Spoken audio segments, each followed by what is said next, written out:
Hi, this is Claire for Blockchain of Things. In this tutorial, we'll create a flow containing the Retrieve Device Identification Info node. If you don't know what a Retrieve Device Identification Info node is, make sure you check out the previous tutorial titled Understanding the Retrieve Device Identification Info node. Let's begin. Drag a Retrieve Device Identification Info node into your workspace. Double-click it to display its Properties slide-out panel. On the Device drop-down field, choose your Catenis virtual device. Add the node's configuration information based on your needs to each field. Wire this node to a debug node and open the debug sidebar.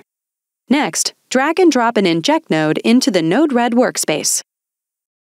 Wire the inject node to the Retrieve Device Identification Info node, then double-click the inject node to open its Properties slide-out panel.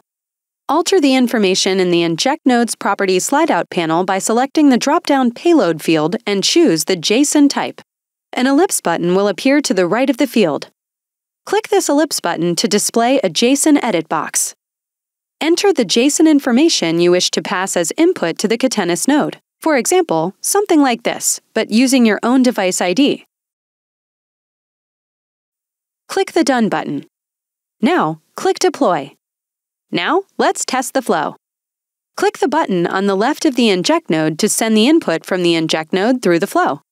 Great! After watching this tutorial, you should know how to work with the Retrieve Device Identification Info node.